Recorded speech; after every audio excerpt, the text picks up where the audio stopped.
Howard Philip Lovecraft, Air froid. Vous me demandez de vous expliquer pourquoi je crains l'air froid, pourquoi je tremble plus que les autres, dès que j'entre dans une pièce froide et parais malade, pris de nausées, lorsque la fraîcheur du soir s'insinue sous la chaleur d'un après-midi de fin d'automne. Il y en a qui disent que je réagis au froid comme d'autres à une mauvaise odeur. Je suis bien le dernier à les démentir. Ce que je vais faire maintenant, c'est vous rendre compte de l'incident le plus abominable qui me soit jamais arrivé, et vous laisser le soin de juger, de dire s'il existe une explication satisfaisante à ces réactions qui vous étonnent. C'est une erreur que d'imaginer l'abominable associé toujours indissolublement à l'obscurité, au silence et à la solitude. Moi, je l'ai rencontré dans la clarté d'un milieu d'après-midi, au sein d'une métropole trépidante, alors que je me trouvais soumis à la promiscuité que garantit une pension meublée de la catégorie la plus ordinaire, entouré de ma triste propriétaire et de 2 hommes robustes.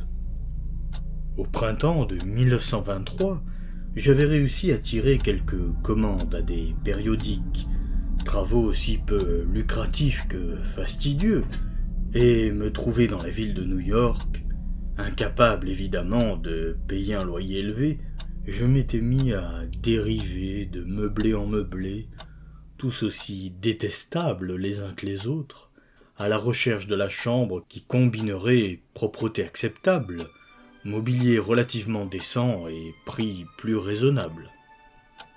Je m'aperçus vite que je tombais irrémédiablement de Charybde dans Scylla, mais finis néanmoins par trouver une maison située dans la 14e rue Ouest, qui me déplut un peu moins que les précédentes.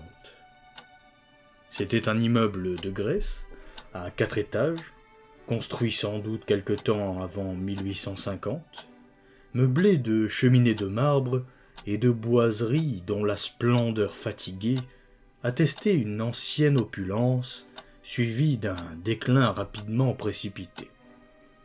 Dans les chambres, grandes, hautes de plafond, décorées d'un papier impossible et de corniches de plâtre d'une complexité grotesque, dominait une odeur de moisi et des relents de cuisine lointaine.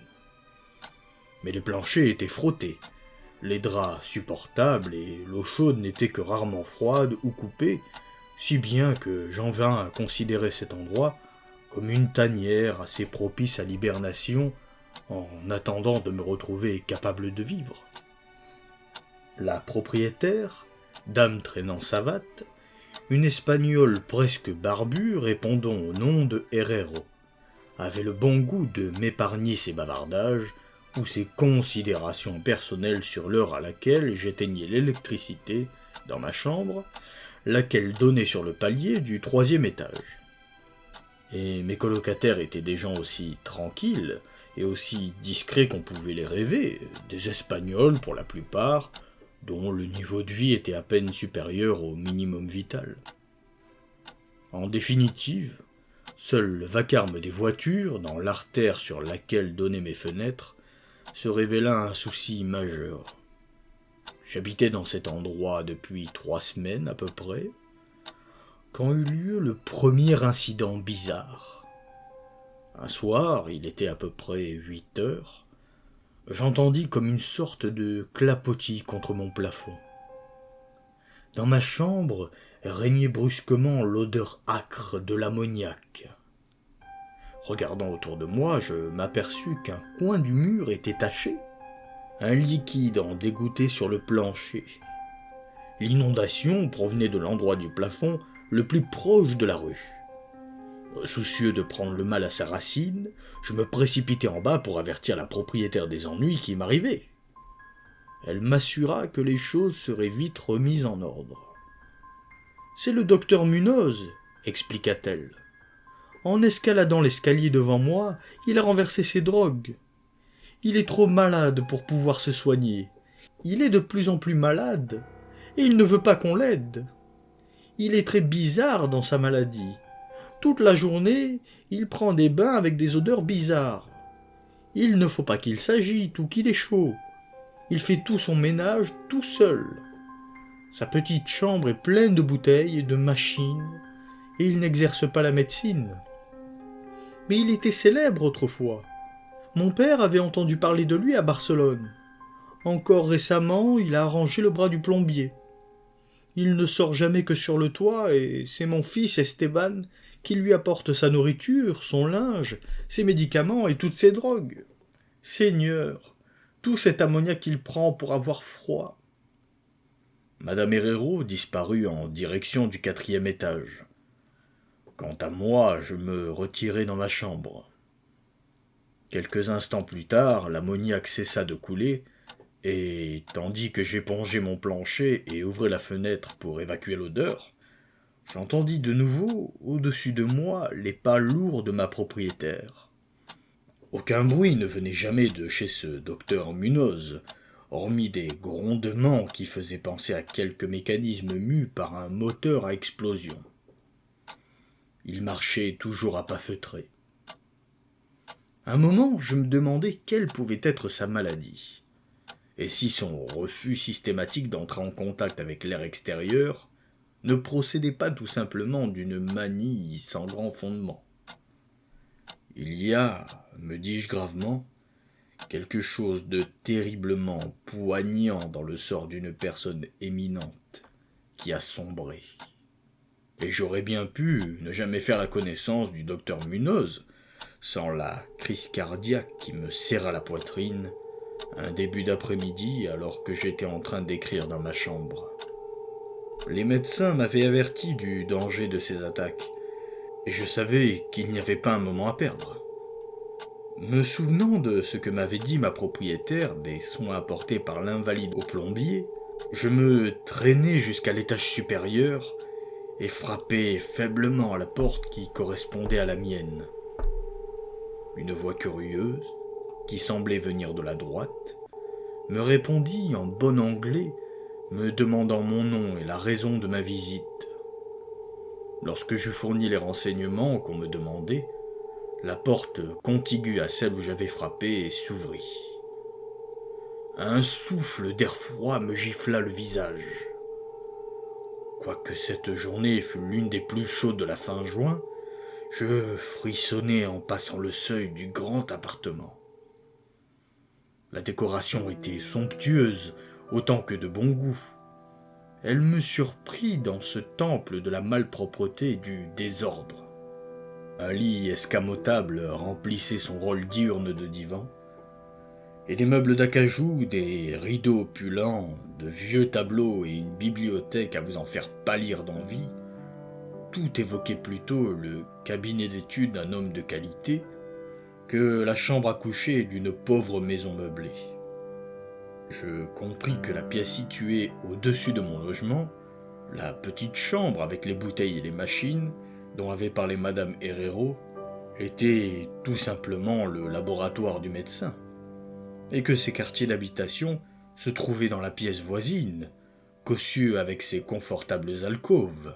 Elle était flanquée d'une salle de bain, dont les placards recelaient et masquaient tous les ustensiles de la vie quotidienne. Le docteur Munoz, c'était évident, était un homme cultivé, de goût et de bonne naissance. Le petit homme qui se trouvait devant moi était admirablement proportionné. Ses vêtements, quoiqu'un peu guindés, étaient d'une coupe parfaite, qui lui allait à merveille.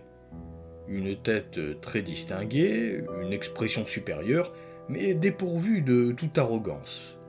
Un collier de barbe coupé court et gris-fer, un pince-nez à l'ancienne mode encadré des yeux sombres et vivants et surmonté un nez aquilin qui donnait une sorte d'apparence mauresque à une physionomie typiquement ibéro-celte. Des cheveux épais, bien coiffés, attestant les visites régulières d'un coiffeur, séparés par une raie impeccable au-dessus d'un front puissant. Cet ensemble dégageait l'impression d'une intelligence rare et d'une nature bien supérieure à la moyenne. Néanmoins, dès la première vision que j'eus du docteur Munoz au sein de cette atmosphère glacée, j'éprouvai une répugnance que rien dans l'aspect de mon hôte ne pouvait justifier.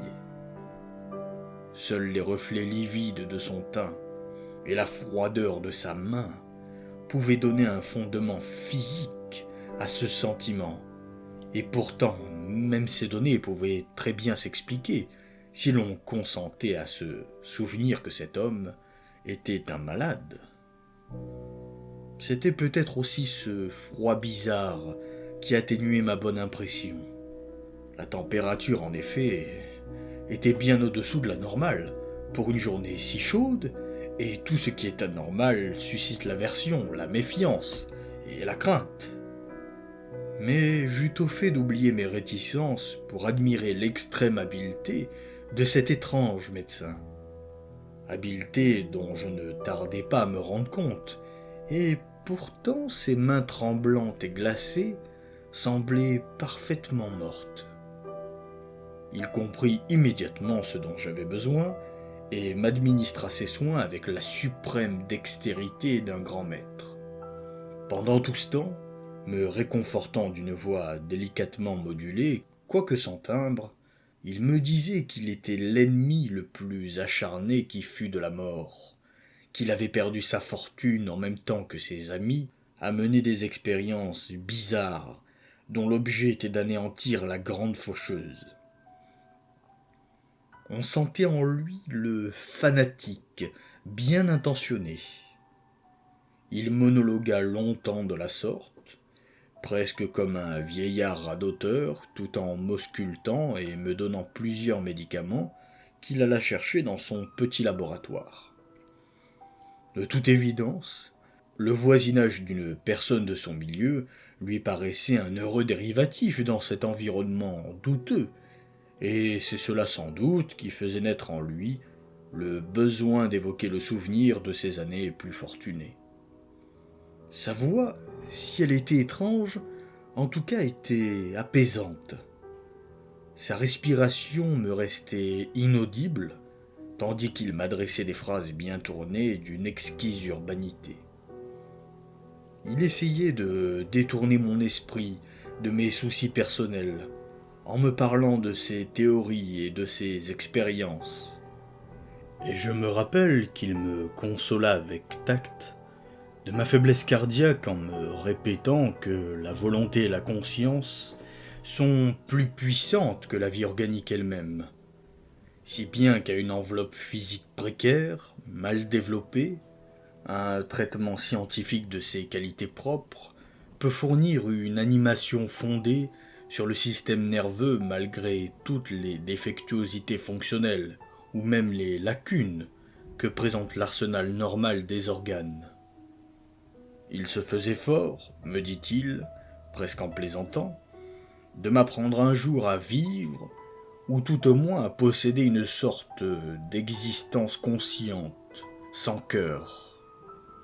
Pour lui, il souffrait d'un ensemble de maladies qui exigeaient un régime très complexe, dont un froid permanent était l'un des éléments.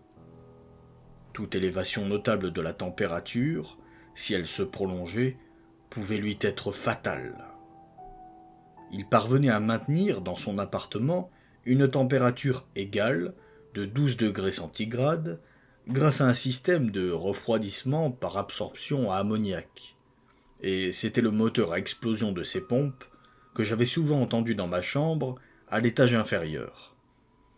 Ma crise une fois calmée, avec une rapidité merveilleuse, je quittai cette pièce glacé et frissonnant, disciple convaincu en même temps qu'admirateur sincère de ce reclus aux dons si étonnants.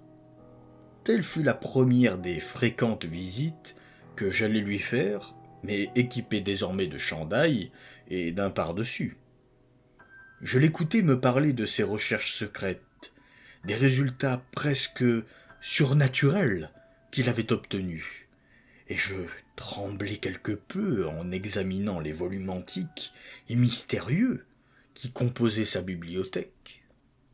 Je peux ajouter en passant que mon hôte me guérit presque complètement de ma maladie, et pour toujours, grâce à sa science intelligente. J'ai le sentiment, encore aujourd'hui, qu'il ne méprisait pas entièrement les incantations médiévales, étant donné que, pour lui, ces formules secrètes mettaient en éveil des stimuli psychologiques rares, capables presque certainement d'exercer des effets assez imprévus sur la substance d'un système nerveux ayant perdu la faculté d'envoyer les pulsations vitales dans les organes.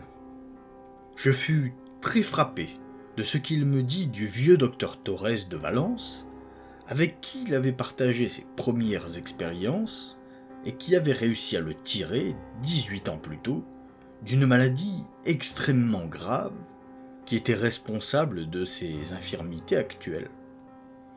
Ce vénérable praticien, du reste, n'avait pas plutôt sauvé son collègue que lui-même succombé au redoutable ennemi qu'il venait de combattre avec un tel succès chez son prochain.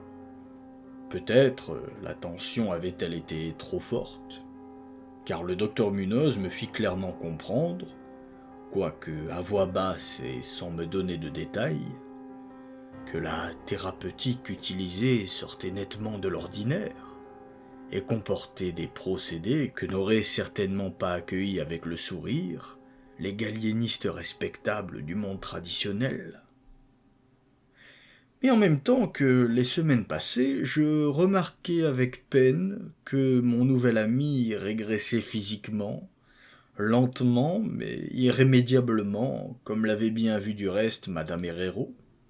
Les nuances livides de son teint s'accentuaient, sa voix devenait toujours plus caverneuse et indistincte, ses mouvements musculaires étaient moins bien coordonnés, et son esprit et sa volonté témoignaient d'une résistance et d'un esprit d'initiative qui allait sans cesse décroissant. Du reste, aucun des détails de ce lent et si triste processus de vieillissement ne semblait lui échapper à lui non plus.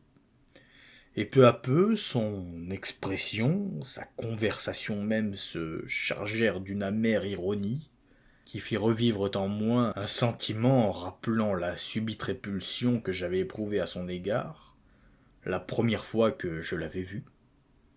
Il lui venait soudain de bizarres caprices. Il se découvrait un amour insolite pour les épices exotiques et l'encens égyptien, à tel point qu'au bout de peu de temps, sa chambre évoquait le sépulcre souterrain de quelque pharaon dans la vallée des rois. Cependant, il lui fallait toujours plus d'air froid. Avec mon aide, il étendit le réseau de tubes à refroidissement dans sa chambre et modifia ses pompes de façon à augmenter le débit de ses appareils et à maintenir la température intérieure à 0 degré et finalement à -3. Il faisait évidemment moins froid dans le laboratoire et dans la salle de bain pour éviter que l'eau ne gélât et que les réactions chimiques ne fussent interrompues. Le locataire de la chambre voisine s'était plaint de l'air glacé qui lui venait de la porte de communication. J'aidai mon ami à fixer contre le battant de cette porte une lourde tenture isolante. Une sorte d'horreur, toujours plus grande. Une expression morbide et lointaine semblait s'être emparée de lui. Il parlait tout le temps de la mort, mais il avait un grand rire caverneux lorsqu'on évoquait devant lui, le plus délicatement possible, des choses telles que l'enterrement ou les dernières dispositions. En fin de compte, il devenait un compagnon plus que déconcertant, macabre. Pourtant, reconnaissant comme je l'étais à celui qui m'avait guéri, je ne pouvais me résoudre à l'abandonner aux étrangers entre les mains desquels il serait tombé si j'avais manqué. Je veillais soigneusement à tous ses besoins, mettant sa chambre en ordre, emmitouflé dans une cape épaisse que j'avais achetée spécialement à cette intention. Comme je faisais la plus grande partie de ces achats, je ne pouvais m'empêcher d'avoir des sursauts d'étonnement en lisant les listes de produits chimiques qu'il me demandait d'aller chercher au laboratoire des pharmaciens. Il semblait régner dans son appartement une atmosphère de panique toujours plus forte et parfaitement inexplicable. La maison tout entière, comme je l'ai dit, dégageait une odeur de moisi. Mais celle qui imprégnait sa chambre était pire, et cela malgré toutes les épices, l'encens et les âcres vapeurs chimiques de ses bains qu'il prenait maintenant presque constamment et qu'il exigeait de prendre sans témoin. Je me rendais compte que cette odeur devait avoir un rapport avec sa maladie, et je frissonnais, seul avec moi-même, en me demandant ce qu'elle pouvait être.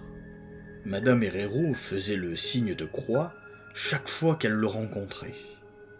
Elle me l'abandonna sans scrupule, interdisant même à son fils Esteban de continuer à faire des courses pour lui.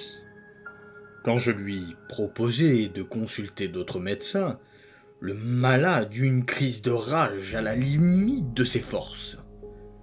De toute évidence, il devait éviter les efforts physiques et les émotions violentes, et pourtant sa volonté et sa force vitale se sclérosant plutôt qu'elle ne s'évanouissait.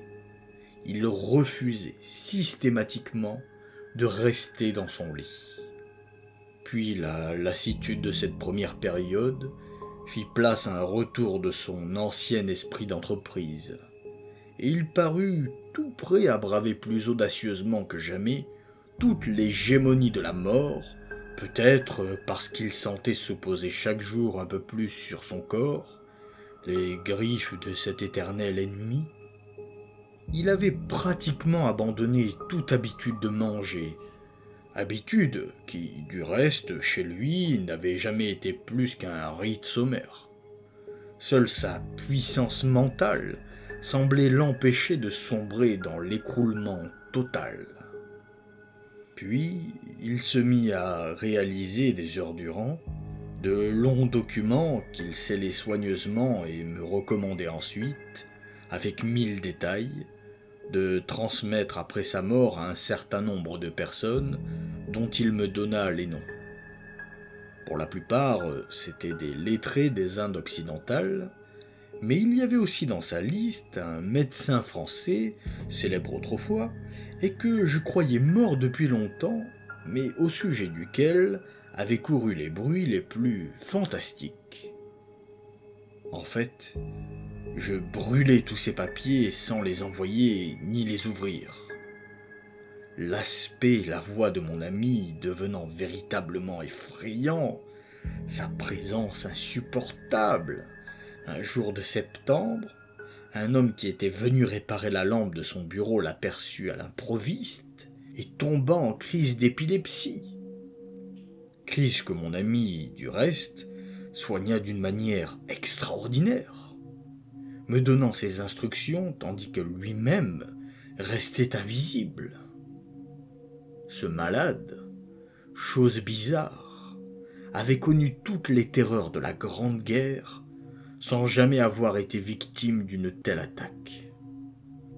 Puis, vers le milieu d'octobre, l'horreur des horreurs tomba sur nous, avec une brutalité stupéfiante. Une nuit, vers 11 heures, la pompe de l'appareil à compression tomba en panne et 3 heures plus tard, le système de refroidissement avait cessé de fonctionner. Le docteur Munoz m'appela à grands coups de talon dans mon plafond. Je m'acharnai fébrilement à réparer l'appareil, tandis que mon hôte jurait d'une voix dont la sonorité morte et cactante défiait toute description. Mes efforts d'amateur n'aboutirent à rien. J'allai chercher le mécanicien d'un garage voisin, ouvert la nuit, mais il me dit qu'on ne pourrait rien faire avant le matin, car il fallait remplacer un piston de la pompe. La rage et la terreur de l'ermite moribond prirent alors des proportions grotesques, mais qui me firent craindre de le voir perdre toutes les ressources physiques qui pouvaient lui rester. Un moment, dans une sorte de crise, il enfouit ses yeux derrière ses mains et se précipita dans la salle de bain. Il en ressortit tâtonnant, la tête bandée. J'avais vu ses yeux pour la dernière fois. Il faisait maintenant nettement moins froid dans l'appartement.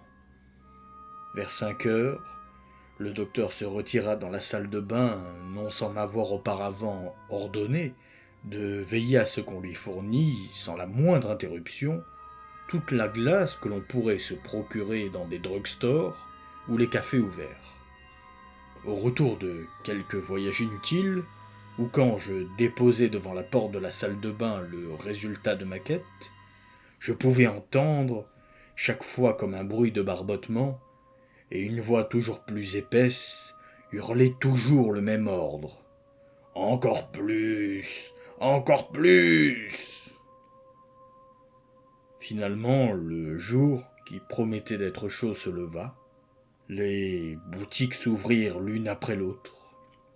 En désespoir de cause, je demandai à Esteban soit d'aller chercher de la glace pendant que j'essaierais de trouver un piston, soit d'aller lui-même chercher le piston. Mais obéissant aux instructions de sa mère, il refusa systématiquement de rien faire. En fin de compte, j'engageai un clochard douteux que je rencontrai au coin de la 8e avenue pour veiller à ce que mon patient eût toute la glace qui lui était nécessaire. Il irait le chercher dans une petite boutique où je le présentai. Cela fait, je m'attaquai à la recherche du piston en même temps qu'à celle d'hommes de l'art qui fussent capables de le monter. Tâche interminable. À l'image de mon ermite, j'étais presque malade de rage en voyant les heures s'écouler dans cette course affolée, dans ces séries de coups de téléphone inutiles, et je ne pris même pas le temps de manger. Ce fut une course éperdue de boutique en boutique, ici et là, toujours plus loin, en métro, en taxi. Vers midi, néanmoins, je finis par trouver un magasin au diable qui possédait les pièces dont j'avais besoin, et vers 1h30, cet après-midi-là, je rentrai enfin dans la maison meublée avec tout l'équipement nécessaire, suivi de 2 mécaniciens robustes et intelligents. J'avais fait tout ce que j'ai pu, et j'espérais qu'il n'était pas trop tard. Mais une terreur noire et sourde avait pénétré avant moi dans l'immeuble. La maison était en proie à un tumulte innommable, et au-dessus du vacarme des voix terrorisées, j'entendis un homme qui priait à haute voix et d'une voix de basse. Il y avait des choses redoutables dans l'air, on le sentait, et les locataires murmuraient de bouche à oreille, égrenant leurs chapelets que les poussait à réciter l'odeur provenant de la porte du docteur, toujours systématiquement fermée à clé. Le clochard que j'avais requis s'était enfui en criant, et yeux fous, aussitôt après avoir apporté sa 2e provision de glace. Peut-être était-ce le résultat d'une curiosité excessive. Il ne pouvait, naturellement pas, avoir fermé derrière lui la porte à clé. Maintenant, pourtant, elle était condamnée de l'intérieur. Aucun son ne nous venait plus de l'appartement, à l'exception d'une sorte de bruit de gouttes épaisses et lourdes qui tombaient pesamment, et sur la nature desquelles on n'osait pas s'interroger. Après quelques secondes de discussion avec Madame Herrero et les mécaniciens, malgré la crainte qui me rongeait jusqu'à la moelle des os, je pris la décision d'enfoncer la porte. Mais la propriétaire, heureusement, trouva le moyen de faire tomber la clé de l'extérieur, à l'aide d'un fil de fer. Auparavant, nous avions ouvert toutes les portes de toutes les chambres de l'étage et toutes les fenêtres de la maison, nous protégeant le nez avec des mouchoirs. Tremblants, nous pénétrâmes enfin dans cette pièce maudite, orientée au sud où brillait le chaud soleil du début de l'après-midi. Une sorte de traînée sombre et graisseuse passait sous la porte de la salle de bain entr'ouverte, allait jusqu'au vestibule, et de là au bureau où s'était formée une mare à faire frémir. Quelque chose était griffonné au crayon, d'une écriture tremblante, sur un morceau de papier atrocement marbré, comme par les griffes elles-mêmes qui avaient tracé ces derniers mots dans l'urgence du désespoir. Et de là, la piste menait au lit où elle mourait d'une façon que je ne saurais dire. Ce qui se trouvait, ou ce qui s'était trouvé sur ce lit, je ne peux même pas entreprendre de le décrire. Songer à cette idée me tue. Mais je le compris en m'emparant de ce papier gras, en le lisant avant d'y mettre le feu. Je le devinais au sein de mon intime frayeur, tandis que la propriétaire et les 2 mécaniciens, pris de panique, s'enfuyaient de cet endroit maudit pour aller balbutier d'incohérents récits au commissariat de police. Et les mots nauséeux de ce message me parurent presque impossibles à accepter par ce chaud soleil, et dans cette lumière dorée, tandis que l'on entendait le bruit des voitures et des camions et la clameur qui montait de la 14e rue. Et pourtant, je dois l'avouer, que ce que je lus à ce moment-là, je le crus. Est-ce que je le crois encore maintenant ? Franchement, je ne saurais le dire. Il y a des choses à propos desquelles il vaut mieux ne pas réfléchir. Tout ce que je peux affirmer, c'est que je hais l'odeur de l'ammoniac et que je m'évanouis au moindre courant d'air froid. La faim, disait ce griffonnage atroce, la faim est là. Il n'y a plus de glace. L'homme a jeté un coup d'œil à l'intérieur et il s'est sauvé. Il fait plus chaud à chaque minute. Les tissus ne peuvent pas tenir. J'imagine que vous avez compris ce que je voulais dire à propos de la volonté de la conservation du corps, après que les organes ont cessé de fonctionner. C'était parfait en théorie, mais ne pourrait durer définitivement. Il y a eu détérioration progressive que je n'avais pas prévue. Le docteur Torres l'avait compris, mais le choc l'a tué. Il ne pouvait plus supporter ce qu'il avait à faire. Il était contraint de m'enfermer dans un endroit aussi sombre qu'étrange, où il put s'occuper de ma matière et me faire revenir à la vie. Mais les organes refusèrent de se remettre à travailler. Il fallait le réaliser à ma façon, par la voie que je préconisais, la préservation artificielle. Car, comprenez-vous, je suis mort il y a aujourd'hui 18 ans.